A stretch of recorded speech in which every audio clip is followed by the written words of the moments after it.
Hello and welcome back to English Today. And this is DVD 7 and the third DVD in your elementary level. And in this DVD, you will see another 2 episodes of our story, That's Life, followed by our special TV programs. In the cinema program, they will be talking about the Sundance Film Festival, followed by a debate about e-learning. Then, in the grammar section, we will study more about adjectives, in particular the comparatives and the superlatives. So,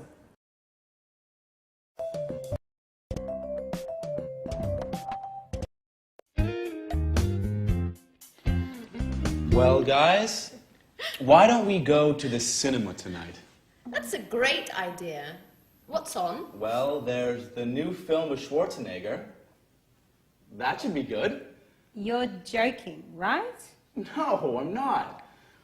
What would you suggest?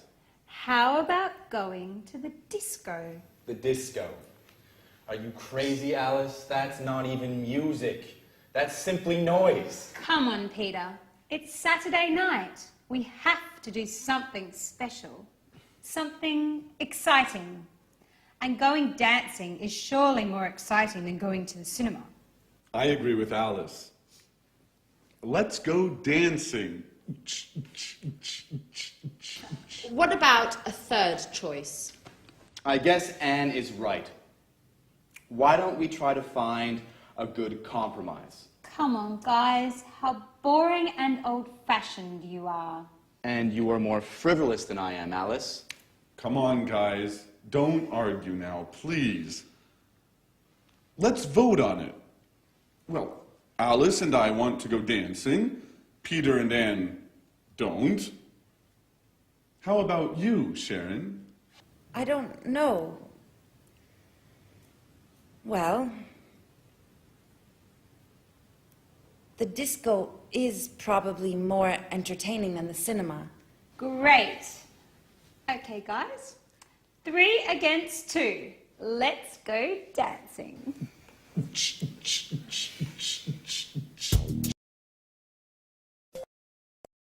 hello and welcome back to English Today for some more English. Now, what would you prefer? Discotheque or cinema? Dancing or a film? Well, we're going to look at comparatives now. I have to buy a camera and I need to choose one. I have to make a choice, so I have to compare 2 different types. Here I have 2 types, look. This one here and this one here. Now they're quite different. Listen to the language I use when I compare them, okay?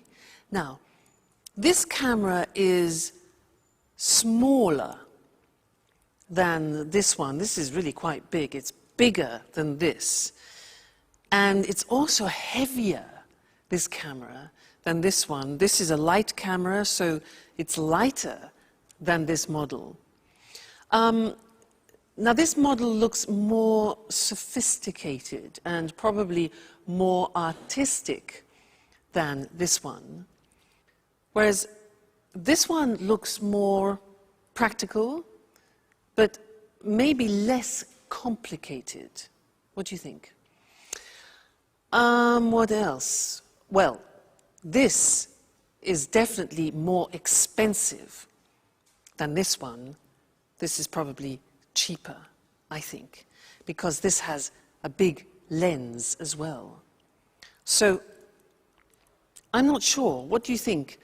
I like the idea of a more sophisticated camera, but I think it's more expensive, so I think I'll have to go for the cheaper one, which is the digital one. I think I'll choose this. All right? Good. Now, let's go and have a look at the language and see how we formulate comparatives in English. All right?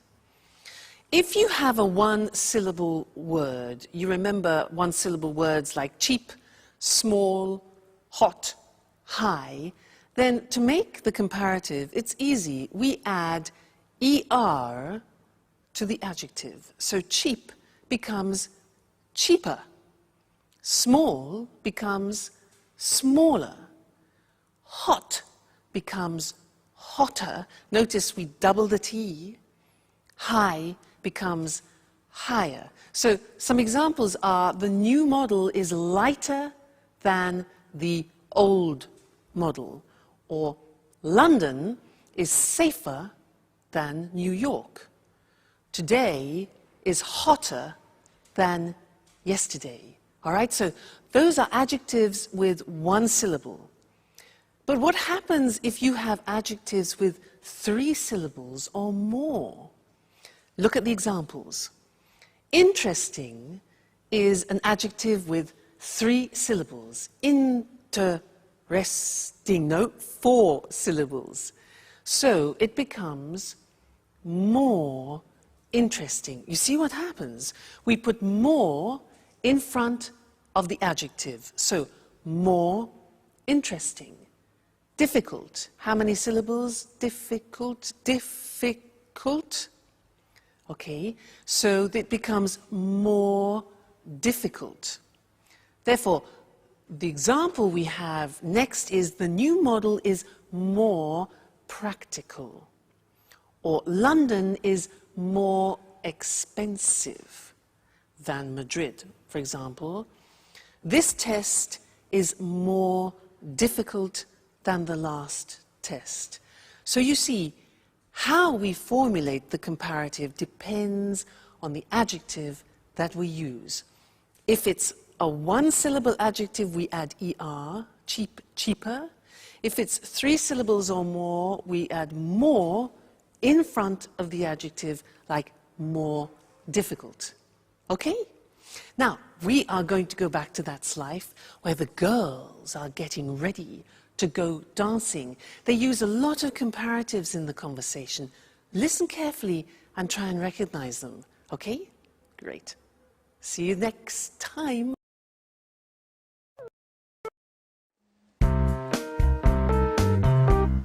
Here's my party hat. How do you like it? You look great. I envy you. Hats really suit you. Well, I envy your room, Anne. But with all this traffic, how do you sleep? Oh, I'm used to it. Which disco are we going to? Paradise. It's a new disco on King's Road. It's very nice. Did Tom and you go there together? Yes, we went last Saturday. We spent a nice night together. Maybe I asked the wrong question. You don't like Tom, do you? He's boring. Very boring. Besides, he's an Aries and he talks too much. Last night, for example, he showed me all the pictures of his holiday in the Alps. He talked for an hour about the mountains. But I hate the mountains. Why do you say that?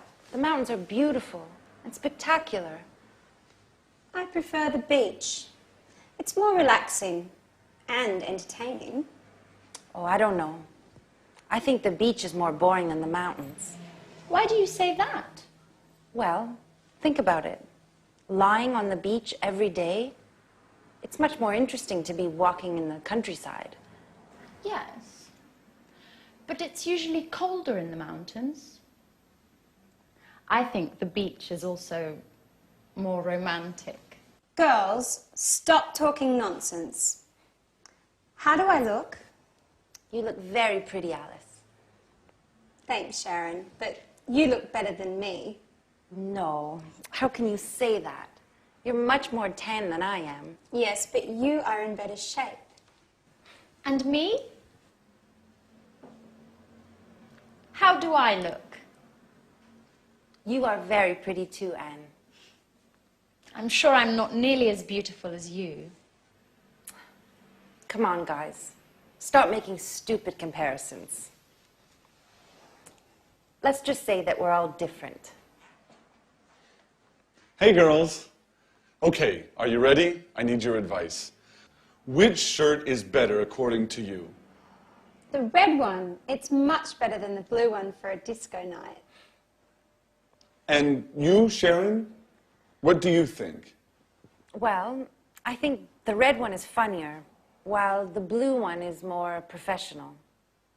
I prefer the blue one. So, girls, which shirt should I put on? I told you, the red one. With that one on, you'll look more macho. Yes, macho. That's the right word. Really? Macho? I like it. Okay, I'll put on the red shirt. Do you agree with Alice, Sharon, about being macho, I mean? Come on, Jack. It's late. The disco's waiting for us.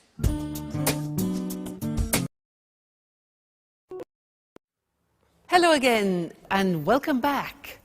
I want to continue talking about comparatives in this lesson because last time we talked about how we compare with adjectives with one syllable and 3 syllables and more. Remember, we said hotter than, but more difficult than. So what happens if we have adjectives with only 2 syllables? For example, like heavy or easy. Well, we say heavier and easier, but the spelling changes. And that's what I want to show you on the screen now, because the Y at the end of easy and heavy disappears. Look. Happy is an example with an adjective with 2 syllables ending in Y. Happy becomes happier. Take out the Y, put in I-E-R, okay? Then funny, funnier, and easy, as we said before, easier. Heavy again, another example, heavier. Okay, so be careful. Remember that the Y becomes an I. Some examples. I'm happier than you. His joke was funnier than mine. English is easier than Russian. All right? So that's important to remember. But that's not all. There are some real exceptions, as always, in the English language, also in the comparative form. And that's what I want to look at with you now. It's very important. The question is, what is the comparative of good? The comparative is completely different. It's better. So you would say, this camera is better than that camera. All right, so good becomes better. What about bad? Again, it's completely different. Bad becomes worse. Today's weather is worse than yesterday's, okay? Bad, worse. And one more example, far, which means distance, far becomes further or even farther. Both possibilities, farther written F-A-R-T-H-E-R, as you can see on the screen. All right, so those are the big exceptions. Good becomes better. Bad becomes worse. Far becomes farther or further. You choose. Examples, walking is better than running. Today, the weather is worse than yesterday, and Southampton is further than Brighton. All right? So those are all the most important things that you need to know when you're comparing things. Don't forget the exceptions. They're very, very common and easy to forget. All right? Great. So I'll see you next lesson, where no doubt you will be speaking English better. Okay? See you then.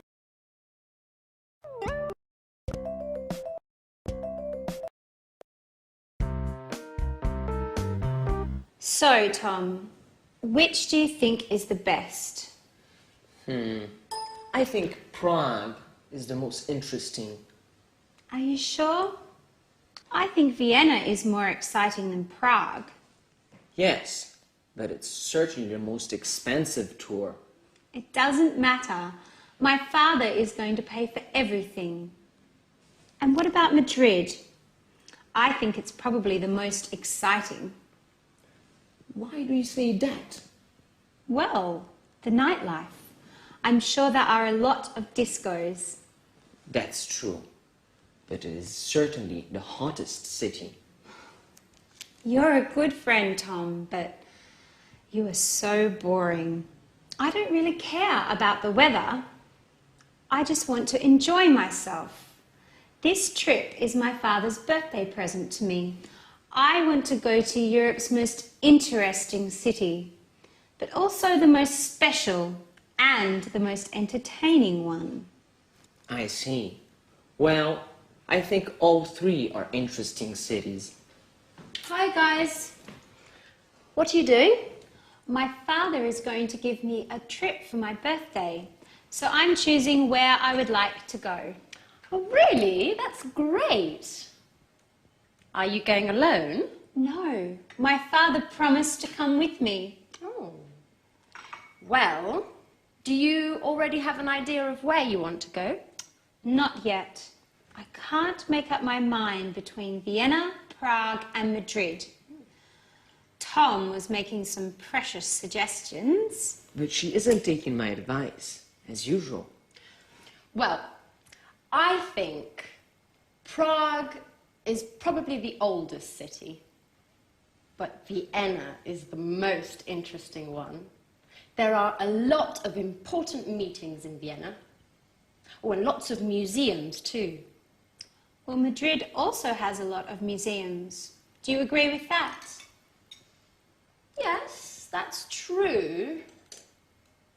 But Madrid is certainly the hottest city. Oh my God, Anne. You are like Tom. You both talk nonsense. I think you two should go out together. I think you would get on well. Alice, what are you talking about? You're joking, right? Well, not really. I think Tom is perfect for you, Anne. Come on, Alice. Stop being foolish. You're embarrassing us. Really? There's no need to be ashamed. Listen, I'm going to leave you two alone now, so you can get to know each other better. Bye.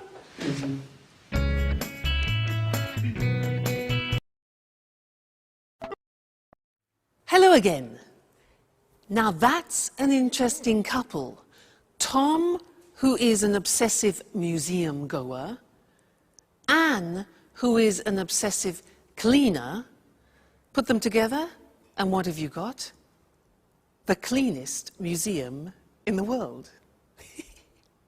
Now, the cleanest is an example of the grammar form of the superlative, and that's what I want to look at with you now. I want to give you some examples, so listen carefully to what I say, all right? Good. So, good morning, ladies and gentlemen. Are you having problems opening your bottles? Well, I have the solution for you. Here it is. A revolutionary bottle opener. This is a bottle opener. Have you been using these old models like this and been having problems? Well, this is the most intelligent and the most revolutionary bottle that you can find. Bottle opener, it's called, okay? So, how does it work? You take your bottle of wine. You open it up like this. You open it here. You put it on the top of the bottle, like that, over the cork. Then, in this position, you see, hold it strong. Take the lever like this, and you pull over like that. Okay? Takes a little bit of effort, but not like that one. Then, you push it back, and what happens? Bingo! Out comes the cork. Then, the same action, hold it tight, pull it over, the cork comes out, and we are ready to drink. This is, ladies and gentlemen, the most effective, the newest, the quickest, the smartest, and the most revolutionary bottle opener that you will ever find. And it's the most economical.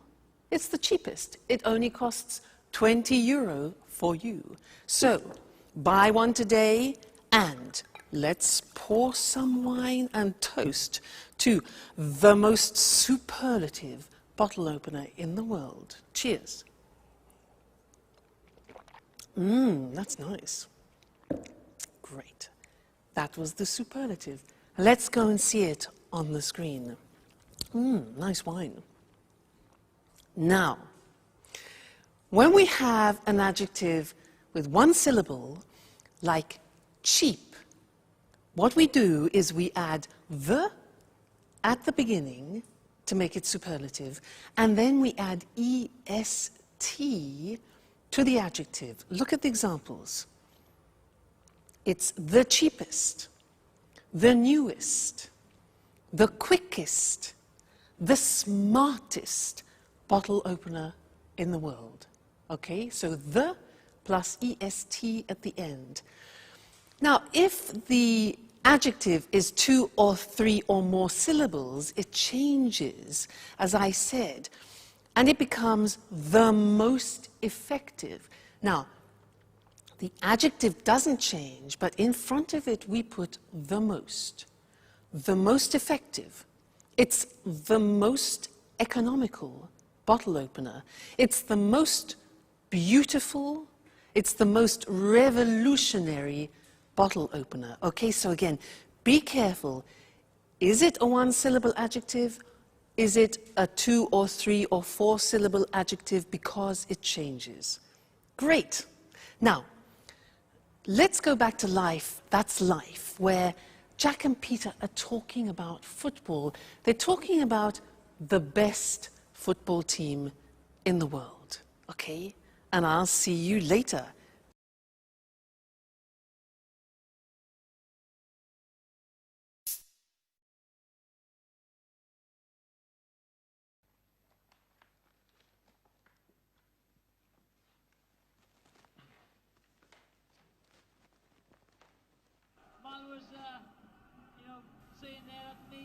Hey, Peter.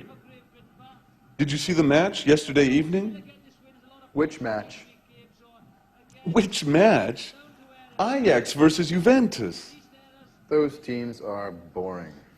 Excuse me. Excuse me. Ajax is the best football club in the world. I'm afraid I don't have a clue. I know that only music matters. Anyway, in your opinion, which is the best team? I don't know. I heard Arsenal is the best one of all time. They've got the most aggressive players, the most important coach, the toughest goalkeeper. Peter. Peter, you are so mistaken. Okay. What's so great about Ajax? Well, first of all, their defense is superb. It's much more intelligent than Arsenal's. No, Still, no. But you promised me. You're always busy. No, I don't want to go anymore. Anyway, thanks, Daddy. Thanks for your present. You are the worst father in the world. Don't worry, I'm going to have a great birthday all the same. Yes, with my friends. They do love me. Bye.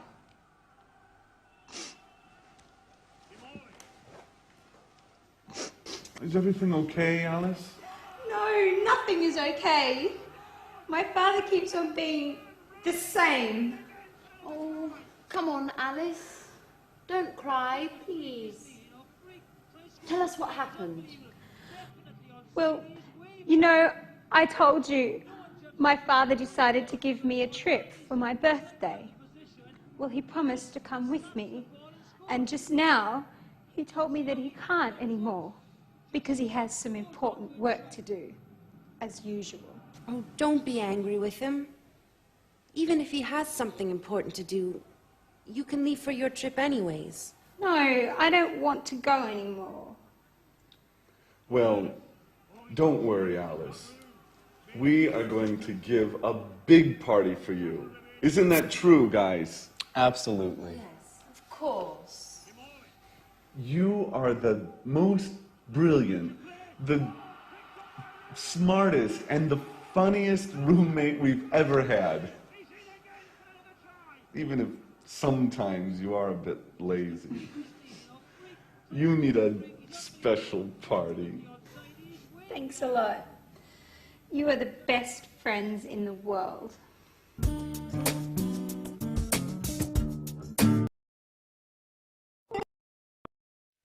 Hello again.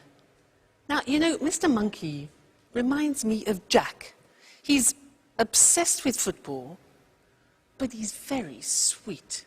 Did you hear what he said to Alice? He said, "You're the most brilliant roommate we've ever had." That's really sweet. And did you hear them talking about football?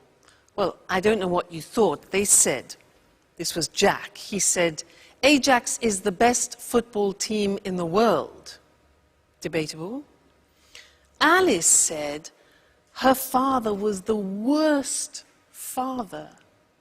And Jack then said, "You are the funniest roommate that I have ever had." And so these are all examples of exceptions in the superlative form. I want to go to the screen now and look at those because they're not that easy. So, look at the first example. With adjectives ending in Y, we remove the Y as we've learnt before, and we add IEST. So, funny becomes the funniest. Easy becomes the easiest.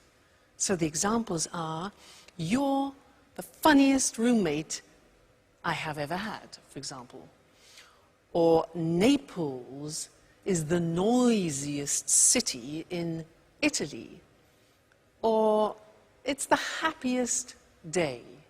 All right, so those are two-syllable adjectives ending in Y. Now look at the exceptions. Remember, we have already learned that good, bad, and far are exceptions in the comparative. Well, look at the superlative. Good in the superlative becomes the best. So it's good, better, the best. Bad in the comparative is worse, remember? The superlative is the worst. Notice the T. Bad, worse, the worst. Don't forget to pronounce the T. And then far, the comparative we said was farther or further, and the superlative form is the farthest or the furthest. Okay? So, those are the three most important exceptions. You need to learn those by heart because words like good and bad we use every day. So, try and memorize them, all right? And I'll see you in the next lesson. Bye.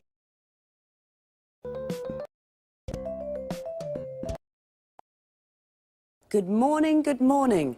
Welcome to this week's edition of Talk Cinema. Here in the studio with me is Sanjeev Gupta, our cinema expert. Good morning, Sanjeev. Good morning. Well, Sanjeev, what are you talking about today? Today I want to talk about the Sundance Film Festival. Sounds interesting. I've heard of the Sundance Festival. What exactly is it? Well, to put it simply, Sundance is a festival for independent films and people interested in them. Okay, can you explain what an independent film is?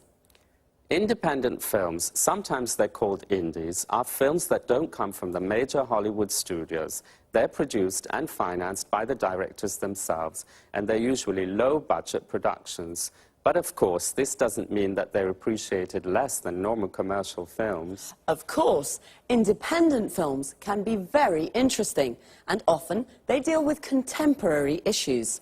Exactly. You can't compare independent films with Hollywood blockbusters. They're two completely different things. Well, Hollywood films are more spectacular. They're usually high-budget productions, and the money comes from the Hollywood studios, not from the directors. There's more money to spend, so they can feature famous stars. There's another important difference here. Hollywood movies are distributed throughout the world. That's how they make so much money at the box office. Right, Sanjeev? Right, Lucy. On the other hand, independent films generally win the praise of cinema critics, but make less money at the box office. OK, let's go back to the Sundance Film Festival. Well, this festival has nothing in common with the Oscars night in Los Angeles, but it is the most important film festival in the world for independent films. It's important because it promotes the work of many young directors. When did the festival start? Robert Redford organized the first festival 25 years ago. The festival takes its name from Sundance Kid, the character Robert Redford plays in the film Butch Cassidy and the Sundance Kid. Today, the Sundance is divided into two sections. The main section is called the American Competition and is for American films and documentaries. The second section is the World Cinema Competition. This is for all other films. You know, Sundance is great fun. In addition to the films, there are parties and concerts and also special meetings for film students. Well, the Sundance Festival sounds fun. It's smaller and younger than other film festivals. There aren't lots of Hollywood stars. The awards aren't as prestigious as the Oscars. But it's an important festival. Right, Sanjeev? Right, and don't forget, it's great fun. OK, thank you, Sanjeev. And goodbye. Goodbye. Goodbye, and see you next week for another edition of Talk. So, the Sundance Festival takes its name from the Sundance Kid, the character that Robert Redford plays. A character is a person in a film. And we say that an actor plays a character. And let's have a look at some of the vocabulary and expressions we use to talk about films. There are independent films and Hollywood blockbusters. First of all, what is an independent film? It's a low-budget production that is not produced or financed by a major Hollywood studio. Major means big and important. A low-budget production is a film made with little money. And what's a Hollywood blockbuster? It's a high-budget production that is produced and financed by a major Hollywood studio. A high-budget production is a film made with lots of money. To produce a film means to make a film, and to finance a film means to find the money to make a film. We say a film is produced by and financed by someone. So, an independent film is usually produced and financed by the director of the film. The director is the person responsible for making a film. He or she directs the actors and decides how to tell the story of the film. Independent films are sometimes called indies, which comes from the word independent. Because Hollywood blockbusters are high-budget productions, they can feature famous stars. Famous stars are famous actors. So, if a film features famous stars, it means that famous actors and actresses are in the film. Pretty Woman features Julia Roberts and Richard Gere. We say Hollywood blockbusters are commercial films. This means they are easy to watch and easy to sell. They're made with the purpose of making money. All right, cinema lovers, that's it for now. Bye, and see you.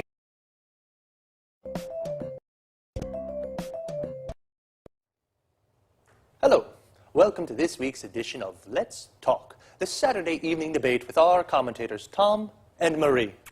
Good evening. Tonight I'd like to hear your thoughts about e-learning. You know, when I was a teenager, I hated school and studying. As you can imagine, my exam results weren't very good, so I couldn't go to university. Now, I'd like to study philosophy, and I'm thinking of taking a distance learning course using my computer and the internet. Well, e-learning. The E means electronic, so e-learning is electronic learning. This is a new and convenient way of studying. Many universities around the world now offer distance learning degree courses via the internet. You can take a course from a university in England or in the States without leaving your home. That's true, but you need to have a lot of motivation to take an e-learning course. Why? Well, good time management skills are very important for successful e-learning. You mustn't waste time. You must study a little every day. It isn't always easy, especially if you work. Okay, e-learning courses can be more difficult. Traditional courses can be better. But there are many advantages to studying for a degree at a distance. What are these advantages? In fact, let's talk about the advantages and the disadvantages of e-learning. Okay, one advantage, you can study when you like and where you like. I see. So it's a flexible way of learning. Exactly. Another advantage is that e-learning gives people a second chance to take a university course without giving up your job. You can study and work at the same time. I'm sorry, Marie, I don't agree. When you work, it can be very difficult to find time to study. Besides, students can feel lonely and isolated when they study by themselves. Wait a minute. This is where the electronic part helps. There's lots of interaction with other students and course tutors. Some courses use virtual classrooms to teach small groups. You can see your tutor and other students on your computer screen. You can talk with them and use text chat or email and discussion forums too. Today, most courses include study skills information on how to study well at a distance. Okay, but some course materials can be really boring, just like reading books online. And some e-tutors are very inexperienced and don't know how to teach in this new way. And remember that dropout rates are high for e-learning courses. Yes, I agree with some of what you say, but good multimedia course materials can be very stimulating as they use audio, images, and text together to teach. Okay, I see that you both have strong opinions on this topic. This discussion is very interesting, but I'm afraid we've run out of time. So, e-learning, the new independent way of studying with advantages and disadvantages. My philosophy course? I'll have to think. So, goodbye to our commentators, Marie and Tom. Goodbye. Goodbye. And goodbye to you. And see you next time on our discussion group. Well, I'd like to take an e-learning course, but I'm not sure that I have the motivation I need. Notice how we say to take a course. For example, to take an English course means to study English. To take a distance learning course means to study from home. If I take an e-learning course, I can study at home and send my work to my course tutor via internet. The course tutor is the teacher for the course. Most people go to university. To go to university means to study full-time at a university. We can also say someone is at university. For example, I'm at university means I'm studying for a degree at a university. A degree is the qualification you get when you complete a university course. A degree course can take from 3 to 5 years, depending on the subject you study. I wanted to study philosophy at university. We say to study a subject at university. For example, my friend Sasha is studying mathematics at university. We can say she goes to university. She's at university. She's studying mathematics at university. She's taking a mathematics degree at university. We can also say she's studying for a degree in mathematics. Notice we can say either a mathematics degree or a degree in mathematics. With e-learning courses, people study for a degree at a distance. This means they study at home. They don't go to the university to study.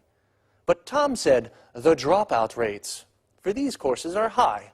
The dropout rates is the number of people who don't finish the course. The verb to drop out means to not finish a course. We can say to drop out of school or to drop out of university. Okay, well, study hard, and I'll see you on Saturday for another edition of Let's Talk.